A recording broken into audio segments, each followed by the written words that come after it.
So hello welcome guys, this is Shaikh Aamir और आज हम लोग हमारा क्वेश्चन नंबर 3 को कवर करेंगे। जल्दी जल्दी इसको कवर करते हैं। इससे पहले मैंने 1 और 2 बताया था, जिसमें हम लोगों ने पढ़ा था कि साइकोलॉजी क्या होता है। फर्स्ट क्लास में साइकोलॉजी के बारे में हमने देखा था कि साइकोलॉजी ऑफ जेंडर जो हमारे इग्नू में सब्जेक्ट है वो क्या होता है। और उसके बाद फिर हम लोगों ने देखा था कि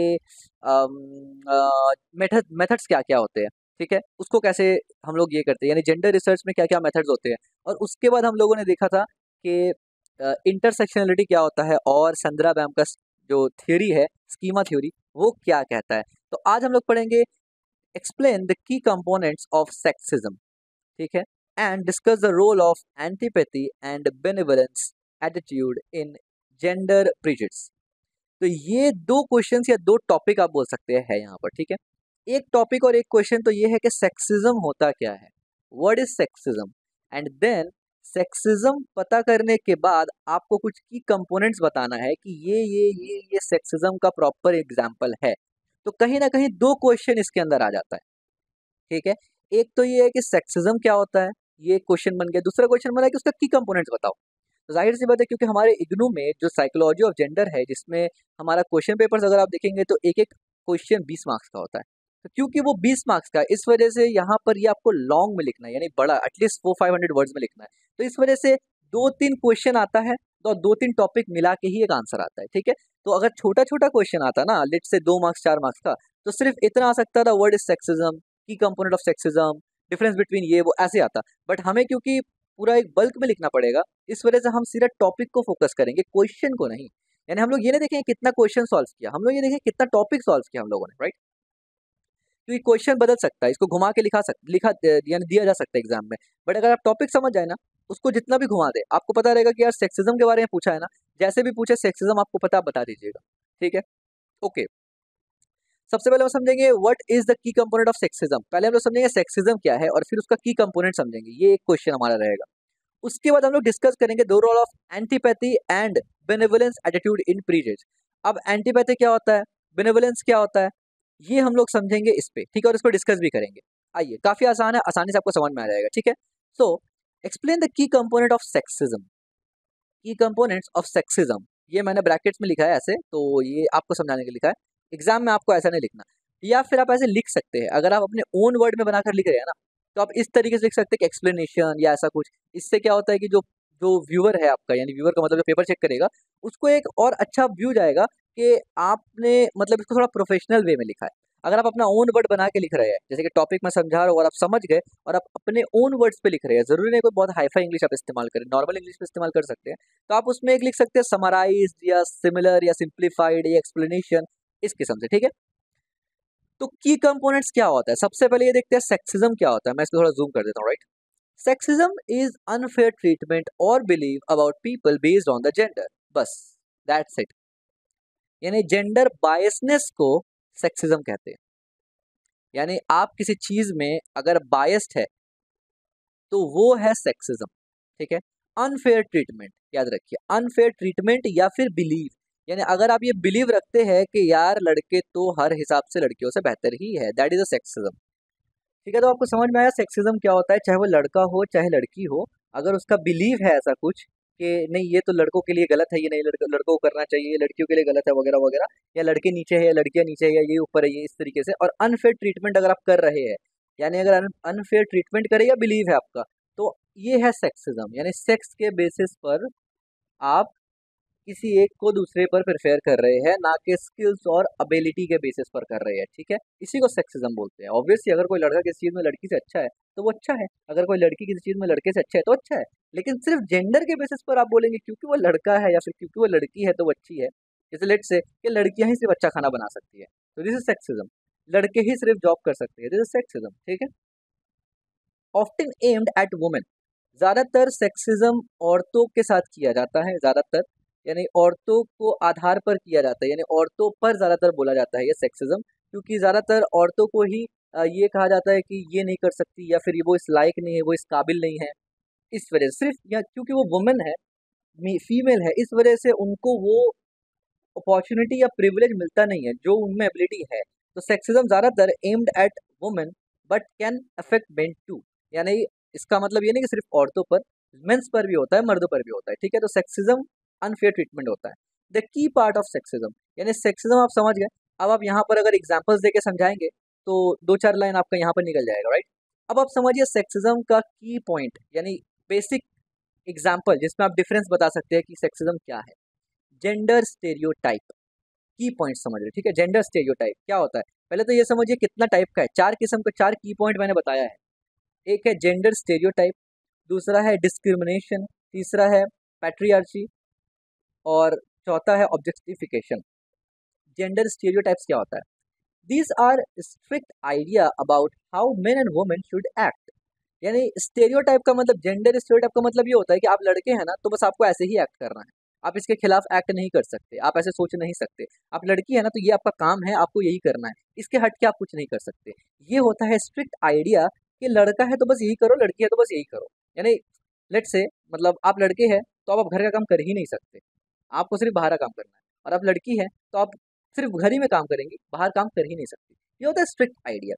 फॉर एग्जाम्पल, ये मैंने एग्जाम्पल दिया है, अब इसका ये मतलब नहीं है कि अगर कोई लड़की बाहर काम करे या कोई लड़का घर में काम करे तो वो एक अंडरस्टैंडेबल अलग होता है। लेकिन एक स्ट्रिक्ट आइडिया, एक यूनिवर्सल आइडिया आपके दिमाग में होता है कि ये ऐसे ही होना चाहिए, वो है स्टेरियोटाइप। यानी सिर्फ उसके जेंडर के बेस पर आप उसका एबिलिटी को नहीं देख रहे। यानी अगर एक लड़की पायलट बन सकती है, उसके अंदर एबिलिटी है, आप ये कहेंगे नहीं क्योंकि तुम लड़की हो तुम पायलट बन गो, दैट इज स्टेरियोटाइप। क्योंकि उसके अंदर पोटेंशियल है, वो पायलट बन सकती है, उसने डिग्री पास किया, बट आप उसको नहीं कर देना चाहते because of she is a woman. तो ये है स्टेरियोटाइप, ठीक है। ये सेक्सिज्म है कि एबिलिटी है लेकिन आप अनफेयर ट्रीटमेंट कर रहे हो उसको, जो कि गलत है, ठीक है। These are strict idea about how men and women should act. For example, thinking that women are always caring and emotional while men are strong and tough. यानी एक सिंपल सा एग्जांपल है स्टेरियोटाइप का कि ये सोचना कि औरतें हमेशा केयरिंग और इमोशनल होती है और जो लड़के और मर्द होते हैं वो हमेशा स्ट्रांग और टफ होते हैं। ये अगर कोई यूनिवर्सल दिमाग में लगा लेना तो ये स्टेरियोटाइप में आता है। देखिए इसका ये मतलब हरगिज नहीं है कि मोस्टली मोस्टली का प्रॉब्लम नहीं है, लेकिन यूनिवर्सल। और देखिए साइकोलॉजी और जेंडर में यही असल में डिस्कस होता है ना, कि अभी आप देखिए अगर नॉर्मली आप देखेंगे तो ज़्यादातर जो लड़के हैं वो स्ट्रांग और टफ मिलेंगे आपको। यानी बाय बर्थ ही वो ऐसे है, यानी ऐसे ही वो, मतलब उनका जिंदगी ऐसा है बाय बर्थ, ठीक है। यानी नॉट बाय बर्थ बट उनके अंदर ये उनको पता है कि यार हम लड़के हैं तो हम टफ टफ और स्ट्रांग है। और लड़कियों को ज़्यादा केयरिंग और इमोशनल आप देखेंगे मेजोरिटी में। तो एक्चुअली में साइकोलॉजी और जेंडर में यही बात किया जाता है कि ऐसा क्यों, लड़के केयरिंग क्यों नहीं है ज़्यादा और इमोशनल क्यों नहीं है।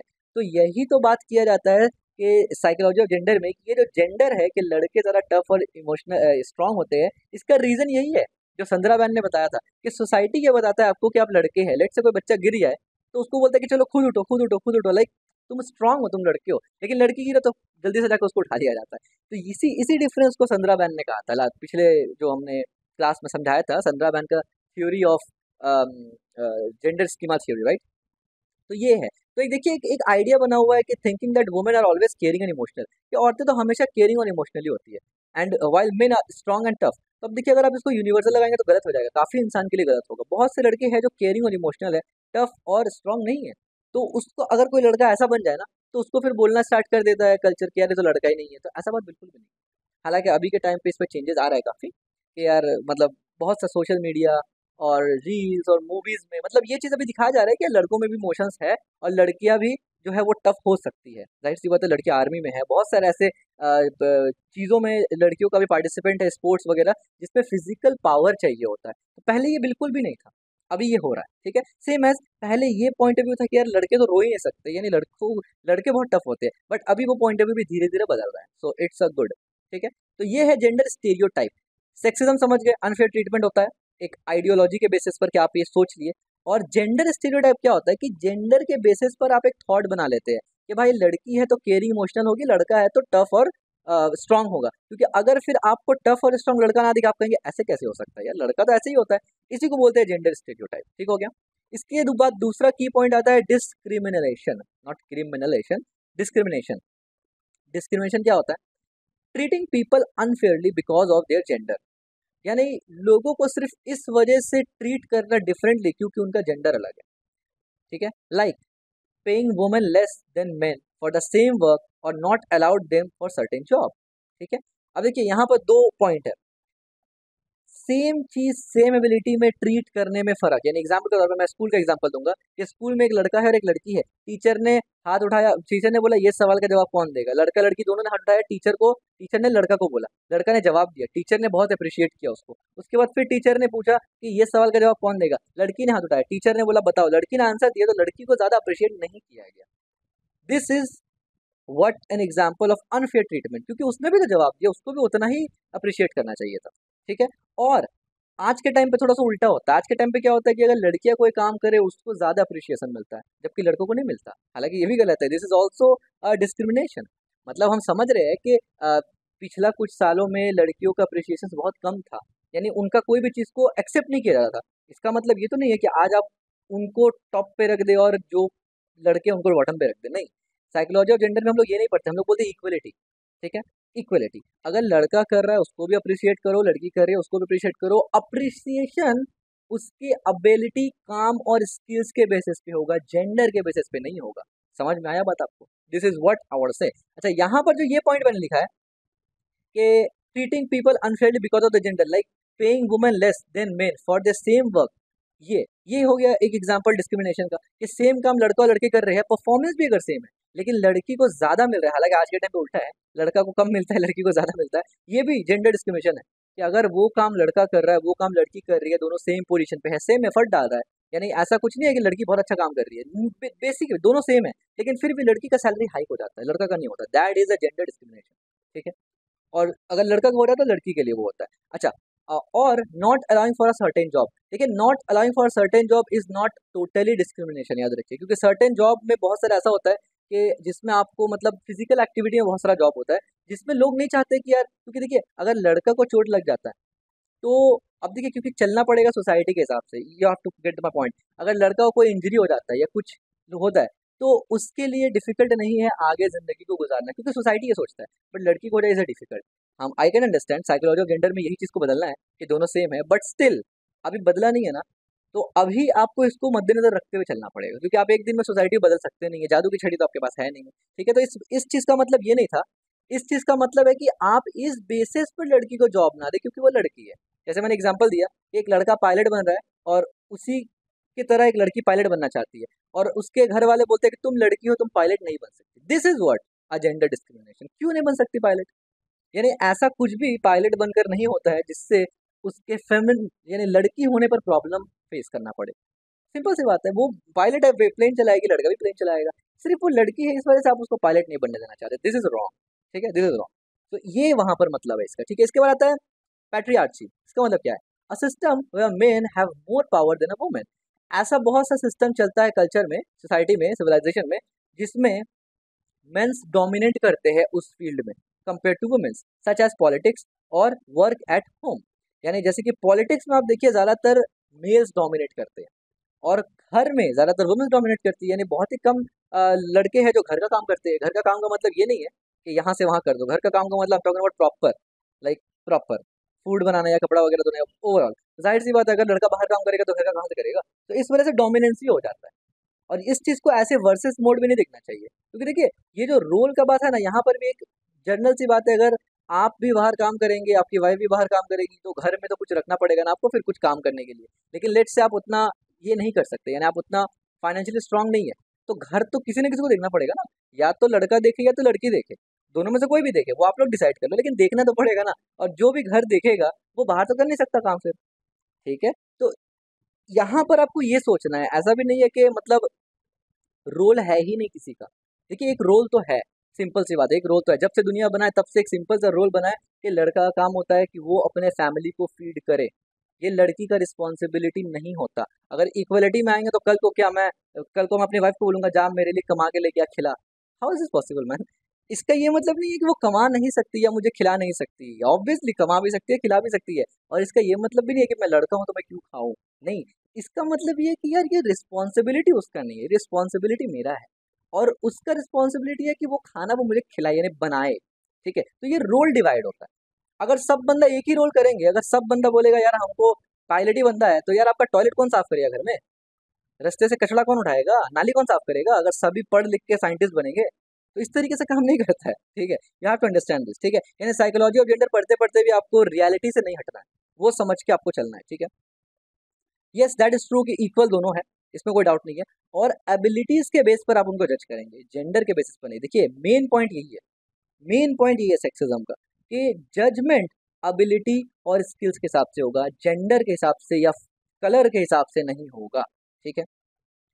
Objectification, seeing people usually women, objectification मतलब क्या, यानी ऑब्जेक्ट यानी एक आपका नजरिया, seeing people usually women only for the looks और physical appearance instead of the skill and intelligence. हाँ ये एक बहुत इंपॉर्टेंट वर्ड, ऑब्जेक्टिफिकेशन में क्या आता है कि अब देखिए किसी भी फील्ड में अगर कोई लड़की औरत जाती है ना, तो जब उनको देखा जाता है और डिसाइड किया जाता है ना, तो उनका लुक और उनका फिजिकल अपीयरेंस को फोकस करके उनका स्टेटस डिसाइड किया जाता है, या फिर उनका लुक और उनका फिजिकल अपीयरेंस की वजह से उनको कभी कभी बहुत ज़्यादा प्रिविलेज दिया जाता है ऐसे लोगों पर जिस पर उसको प्रिविलेज नहीं था, और कभी कभी उसका लुक्स और उसका फिजिकल अपीयरेंस देख के उनको बहुत नीचे पोस्ट में दिया जाता है जबकि वो उससे अच्छा पोस्ट डिजर्व करते हैं। यानी इन शॉर्ट जो डिसाइड होता है ना उनका लेवल, वो डिसाइड होता है लुक्स और फिजिकल अपीयरेंस से, जबकि होना चाहिए स्किल और इंटेलिजेंस से उस फील्ड में जहाँ आप जा रहे हैं। लेट्स से एक बहुत खूबसूरत लड़की है, वो ऑफिस में गई, अगर वो उतना अच्छा काम नहीं भी जानती उसको रख लेते हैं और उनको अच्छा सैलरी देते हैं, जो कि गलत है। हो सकता है उससे अच्छा दूसरी लड़कियां काम कर रही है लेकिन वो दिखने में उतनी अच्छी नहीं है, या उससे अच्छा दूसरे लड़के काम कर रहे हैं बट वो उतना स्मार्ट नहीं है, तो ये होता है ऑब्जेक्टिफिकेशन, और ये भी सेक्सिज्म का पार्ट है, क्योंकि आप अनफेयर हो रहे हैं ना।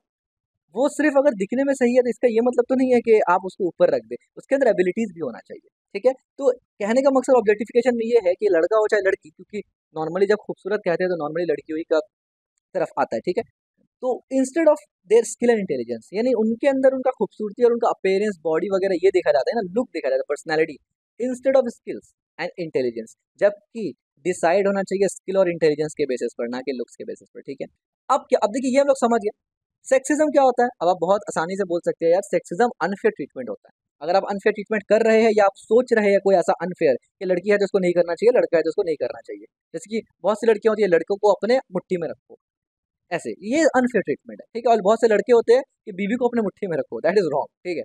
कोई किसी को मुट्ठी में नहीं रख सकता, ये बोथ आर इक्वल। और शादी के बाद जब रिलेशन हस्बैंड वाइफ वाला होता है ना, वैसे मेरा शादी हुआ नहीं शादी के बाद जब हस्बैंड वाइफ का रिलेशन होता है ना, तो उसमें कभी भी वर्सेस नहीं आता। अब देखिए जब आप हस्बैंड भी बोलते हैं तो हस्बैंड एंड वाइफ बोलते हैं, हस्बैंड वर्सेस वाइफ नहीं बोलते। तो हस्बैंड वाइफ का रिलेशन में कभी भी वर्सेस नहीं आता, हमेशा एंड आता है। एंड का मतलब होता है, एंड क्या होता है इंग्लिश अल्फाबेट में, एंड वर्ड जोड़ने के लिए आता है, and word use in English grammar to connect the both, साथ में मिलाने के लिए काम में आता है, और आप उसी में वर्सेस डालते हैं यार, तो ऐसा नहीं होता है, ठीक है। तो सेक्सिज्म समझ गए हम लोग, सेक्सिज्म का की कंपोनेंट भी समझ गए, क्या क्या समझे, जेंडर स्टेरियोटाइप यानी जेंडर के बेसिस पर एक आपका आइडियोलॉजी होता है वो। दूसरा डिस्क्रिमिनेशन, यानी डिस्क्रिमिनेशन का मतलब होता है अनफेयर ट्रीट करना किसी को सेम काम के लिए, यानी यानी दूसरे को किसी और पर प्रिविलेज देना विदाउट ये देखे कि उसका स्किल और एबिलिटी क्या है, ठीक है, सिर्फ जेंडर के बेसिस पर ये करना। पैट्रियार्ची का मतलब क्या हुआ कि कुछ फील्ड में ऐसे है जहां पर सिर्फ मर्द डोमिनेट करते हैं और कुछ फील्ड में ऐसे है जहां पर सिर्फ औरतें डोमिनेट करती है। और ऑब्जेक्टिफिकेशन का मतलब क्या हुआ कि देखकर, यानी लुक्स, जाहिरी तौर पर देखकर आप डिसाइड करते हैं स्टेटस इंस्टेड ऑफ स्किल्स और एबिलिटी को देखकर। So this is all about sexism. अब आते हैं हम लोग दूसरा पार्ट में। दूसरा पार्ट क्या है, discuss the role of antipathy and benevolence attitude in gender, ठीक है। अब देखिए antipathy and benevolence in gender prejudice, ठीक है, क्या इसका मतलब होता क्या है। Sexism can show up into two ways. अब आप देखिए सेक्सिज्म हमने पढ़ा, सेक्सिज्म समझा, सेक्सिज्म का की पॉइंट देखा। सेक्सिज्म दो किस्म से दिखा सकते हैं आप, दो किस्म का आप बोल सकते हैं होता है सेक्सिज्म। एक होता है एंटीपैथी, इसका मतलब हॉस्टिलिटी, एंड दूसरा होता है बेनेवलेंस यानी kindness that still hold people back. This both lead to unfair treatment. यानी सेक्सिज्म में एक होता है कि यार क्रिस्टल क्लियर रूडली एकदम, और एक होता है प्यार मोहब्बत से, लेकिन वो दोनों है सेक्सिज्म। क्यों, क्योंकि दोनों में ही अनफेयर ट्रीटमेंट होता है। यानी आप रूडली अनफेयर ट्रीटमेंट करें या प्यार मोहब्बत से करें, वो है तो अनफेयर ट्रीटमेंट ना। तो इस वजह से वो सेक्सिज्म का पार्ट है, और रूडली ज्यादा दिखता है, जबकि जो जो जो प्यार मोहब्बत से आप अनफेयर ट्रीटमेंट करते हैं ना, वो लोगों को जरा दिखता नहीं है। लोग कहते हैं कि चलो ठीक है अच्छा ही बोल रहा, but there is still unfair treatment. तो ये दोनों पार्ट है, बेनेवलेंस और एंटीपैथी, किसका, सेक्सिज्म का। और सेक्सिज्म को आप दो तरीके से दिखा सकते हैं, ठीक है, यानी दो किस्म का सेक्सिज्म हो सकता है। आप ये बोल सकते हैं टू टाइप्स ऑफ सेक्सिज्म। पहला सेक्सिज्म क्या होता है, एंटीपैथी। हॉस्टाइल सेक्सिज्म, इसका मतलब क्या होता है? This is when someone had negative और हार्श एटीट्यूड टुवर्ड वुमेन्स और मेन। यानी एंटीपैथी ये होता है कि कोई लड़का या कोई लड़की ऑपोजिट जेंडर की तरफ कोई बहुत ही नेगेटिव व्यू रखे, जैसे कि मैंने कहा ना कि लड़की है तो पायलट कैसे बन सकती है, ये होता है एंटीपैथी यानी हॉस्टाइल सेक्सिज्म। ठीक है, it's when people believe women are less capable और शुड बी कंट्रोल्ड, जो मैंने अभी एग्जांपल दिया। ठीक है, ये है किसका, एंटीपैथी का एग्जांपल। दूसरा example, thinking women shouldn't be charge at work because mens are better a leader. ठीक है, यानी वही एग्जांपल आ गया जो मैंने प्लेन और पायलट वाला एग्जांपल दिया, उसी में आ गया। बेनिवोलेंस, बेनिवोलेंट सेक्सिज्म, ये क्या होता है? बेनिवोलेंस क्या होता है? This is when someone's attitude seem nice और protective but still keep women in traditional roles. It bases on the idea that women are weaker or need help from men. दूसरा क्या होता है, बेनिवोलेंस क्या होता है कि ये इसमें ऐसा सोच होता है कि यार औरतें कमजोर है या औरतें ये कर नहीं सकती, तो इससे कहीं ना कहीं आप उसको अनफेयर ट्रीटमेंट दे रहे हैं। ठीक है, लेकिन इसमें एक पॉइंट ये है कि देखिए अगर कोई केयर के बेसिस पर करता है ना, केयर के बेसिस पर वो अलग है। ठीक है, यानी लेट्स से अगर अभी मेरी वाइफ है और उसके हाथ में एक पैकेट है 5 kg का, तो ये उसको भी पता है, ये मुझे भी पता है कि 5 kg का पैकेट उठा सकती है हाथ में, it's not more than heavy like कि उठा नहीं सके, लेकिन मैं उसके हाथ से ले लेता हूँ। उसका रीज़न ये नहीं है कि मैं उसके हाथ से लेता हूँ कि वो वीक है या मैं उसको दिखाना चाहता हूँ कि हम अगर उठाते नहीं तो तुम तो इसको घर लेके जा ही नहीं पाती। नहीं, वो एक केयर का दिखाने का तरीका है। ठीक है, तो ये दोनों को आप मैच मत करना, ये बहुत ज़रूरी है अलग रखना। ठीक है, caring is something different and benevolence sexism is something different, क्योंकि यहाँ पर वही है कि नाइस एटीट्यूड और प्रोटेक्टिव, जबकि दोनों में फ़र्क है। ठीक है, अब अगर कोई फ़र्क नहीं मानता वो उसका आइडियोलॉजी है, बट मैं तो दोनों में फ़र्क मानता हूँ। ठीक है, क्योंकि सेक्सिज्म में दो चीज़ आना ज़रूरी है। अगर आप आइडियोलॉजी बनाते हैं अनफेयर और साथ ही साथ अगर आप रिएक्ट करते हैं अनफेयर। ठीक है, और अनफेयर का मतलब देखिए, सेक्सिज्म का मतलब ये होता है कि अनफेयर ट्रीटमेंट करना, अनफेयर ट्रीटमेंट करना। और जब भी आप अनफेयर ट्रीटमेंट करते हैं ना, तो कंपैरिजन होगा, तभी अनफेयर ट्रीटमेंट पता चलेगा आपको। यानी अगर एक सिंगल आदमी है तो अनफेयर और फेयर आप बोलेंगे ही कैसे? एक और को खड़ा करना पड़ेगा आपको, दोनों को कंपेयर करना पड़ेगा, तभी आप बोल सकते हैं कि इसके साथ फेयर और इसके साथ अनफेयर हुआ है, राइट? ठीक है, तो अगर आप ऐसे करते हैं कि लेट्स से दोनों को कंपेयर करने के बाद आप सिर्फ इस बेसिस पर कुछ करते हैं कि वो लड़की है वो लड़का है, दिस इज अनफेयर। लेकिन जो सिनेरियो मैंने बताया वो बिल्कुल डिफरेंट सिनेरियो था। ठीक है, तो दोनों को मर्ज मत करना। Example, believing women should be protective and care for because they are too delicate. देखिए यहाँ पर भी वही पॉइंट है, ये सोचना गलत है, करना गलत नहीं है। यानी करना गलत नहीं इन द सेंस कि आप केयर के बेसिस पर ये कर सकते हैं। जैसे कि मैं ये नहीं मानता कि यार औरतें बहुत वीक है, मैं तो देख रहा हूँ औरतें आर्मी में भी है, फुटबॉल क्रिकेट एंड यार स्पेस पे जा रही है, साइंटिस्ट है हर फील्ड में, तो मेरा ये बिल्कुल आइडियोलॉजी नहीं है। लेकिन मैं अपनी वाइफ के लिए जब होगी तो मैं उसके लिए प्रोटेक्टिव तो रहूंगा ना। वो प्रोटेक्टिव रहने का मतलब ये नहीं है कि वो कैपेबल नहीं है, उसका मतलब ये है कि मैं नहीं चाहता कि मैं बस चाहता हूँ कि उसको केयर करो, पैम्पर करो, लाइक। ठीक है, तो वो दोनों चीज़ डिफरेंट होता है। अगर कोई इसको भी डालता है सेक्सिज्म में तो मेरे ख्याल से फिर वो उसका आइडियोलॉजी है यार, मैं तो नहीं समझता कि ये सेक्सिज्म है। ठीक है, क्योंकि सेक्सिज्म में मेजरली ये होता है कि आप अनफेयर ट्रीट कर रहे हैं। यहाँ पर तो लड़की को हम अनफेयर ट्रीट कर ही नहीं रहे ना, यहाँ पर तो वो मेरी वाइफ है तो हम उसको अच्छा ट्रीट कर रहे हो, कंपेयर तो कर ही नहीं रहे। हाँ, अगर कोई बंदा ये सोच के करता है कि यार मेरी बीवी वीक है हमको सपोर्ट करना चाहिए, that is different, that is different. ठीक है, तो अनफेयर ट्रीटमेंट में हमेशा याद रखना वो आता है, कंपैरिजन आएगा, कंपैरिजन के बाद आप अनफेयर ट्रीटमेंट कर सकते हैं। ठीक है, believing a woman should be protective and care for because they are too delicate, it is seem kind but it struggle, but it suggest women can't be independent. ठीक है, ये ठीक है। तो अच्छा, ये अगर किसी का जर्नल केयर हो, अब एग्जाम्पल से बात दे रहा हूँ, अगर रास्ते में कोई औरत जा रही है, मैं उसका तो 5 किलो का पैकेट नहीं उठाऊंगा ना हाथ में। ठीक है, मैं वो नहीं करूंगा क्योंकि यार वो मुझे पता है वो टैकल कर सकती है उसको। तो यहाँ पर अगर मैं ये बोलूँ कि यार मतलब लड़कियां तो वीक होती है, देखो ये नहीं कर सकती, तब वो सेक्सिज्म में आएगा।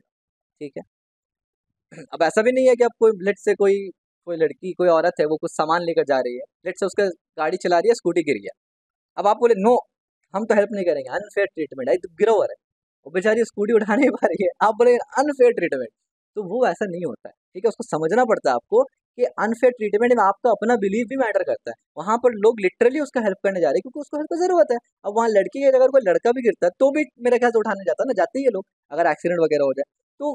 पढ़ते वक्त ये दिमाग में जरूर रखना कि एक चीज को जब आप पढ़ रहे हैं ना उसको रियल लाइफ में अप्लाई करते हैं तो दोनों में चेंज रहता है। और सबसे बड़ी बात है कि सेक्सिज्म में आप हमेशा अनफेयर ट्रीटमेंट कर रहे हैं। ये हमेशा दिमाग में रखना कि जब आप कोई भी ऐसा एक्टिविटी कर रहे हैं, क्या वो अनफेयर है? आप कहेंगे बिल्कुल नहीं। अगर अनफेयर होगा वो आपको खुद समझ में आ जाएगा। ठीक है। Both type of sexism, even nice one, keep women from being treated equally. Hostile sexism push women down when they try to break free from the old roles, while benevolent sexism reward women for staying in their role. यानी यहाँ पर ये बताया गया है कि both sexism जो है, नाइस वाला, अच्छा वाला भी जो है, वो भी ट्रीट इक्वल, यानी वुमेन्स और मेंस को इक्वली ट्रीट करने से रोकता है। और हॉस्टाइल सेक्सिज्म जो है वो पुश करता है उस औरत को कि तुम अपने रोल में रहो, जो तुम्हारा काम है तुम वही करो, तुम उससे बाहर मत निकलो। और बेनेवलेंट सेक्सिज्म ये करता है कि औरतों को रिवॉर्ड देता है कि तुम अपने रोल पे हो, उस पर रिवॉर्डेड रहो।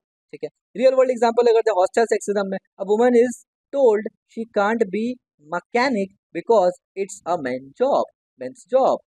ठीक है। तो अब ये हॉस्टाइल सेक्सिज्म का एग्जांपल है कि आप मैकेनिक नहीं बन सकती, इट्स अ मेंस जॉब। तो अब इस पे आपका ओपिनियन क्या, आप बताइए कि मतलब जो भी आपका ओपिनियन आप ज़रूर बताइए, क्योंकि साइकोलॉजी और जेंडर में ऐसे ही किस्म का डिस्कशन होता है, राइट? तो इससे आप एग्री करते हैं कि आप मतलब अगर आपसे पूछा जाए कि औरतें मैकेनिक बने तो आप क्या कहेंगे कि हाँ बनो, कोई बात नहीं, जेंडर इक्वालिटी होना चाहिए, औरतें मजदूर भी बने, यानी वो कारपेंटर वगैरह भी औरतें बननी चाहिए, क्योंकि जेंडर इक्वालिटी होना चाहिए ना। बेचारे कारपेंटर्स जो होते हैं वो धूप में खड़े रहते हैं ना, यानी जो बहुत से लोग होते हैं गाँव से आते हैं फ्रूट्स वेजिटेबल्स बेचने के लिए, बाजार में लोग देखते हैं ना, तो औरतें भी आती है, बट लड़के भी आते हैं। तो ये सब जगह कॉन्ट्रीब्यूशन होना चाहिए कि नहीं चाहिए? ठीक है, ये आप लोग बताइए। इसके बाद बेनेवलेंट सेक्सिज्म एक होता है कि a man won't let a woman carry a heavy bag because he thinks she is too fat even she perfectly capable it. वही जो मैंने बैग का एग्जांपल दिया, यहाँ पर भी वही है। ठीक है, इसको एक्सप्लेन मैंने पहले ही कर दिया। Both attitude even thought they seem different but make it harder for women to be seen equal to the man. ठीक है।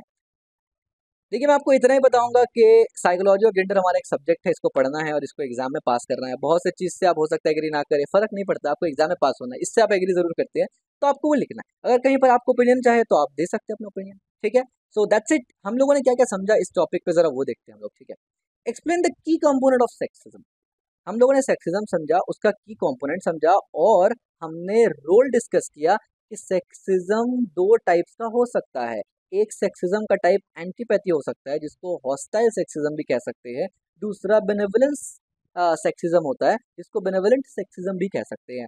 एंटीपैथी सेक्सिज्म या हॉस्टाइल सेक्सिज्म ये बहुत रूड वाला होता है, और बेनेवलेंस सेक्सिज्म क्या होता है या बेनेवलेंट सेक्सिज्म क्या होता है, ये कीप काम यानी स्वीट एंड सिंपल वे में होता है, लेकिन है ये भी सेक्सिज्म, क्योंकि इक्वलिटी से ये रोकता है। ठीक है। सो ये टॉपिक हम लोगों ने कवर किया है, और ये बहुत इंपॉर्टेंट क्वेश्चन है, आ सकता है ये, मोस्ट प्रॉब्ली ये आ सकता है सेक्सिज्म के ऊपर। तो इसको आप बिल्कुल पॉइंट्स को ध्यान में रखिए। 4 पॉइंट 3 पॉइंट हम लोगों ने पढ़ा है, सब सेक्सिज्म से रिलेटेड है। ठीक है। तो आगे हम लोग फिर ऐसे इंपॉर्टेंट क्वेश्चन को कवर करेंगे।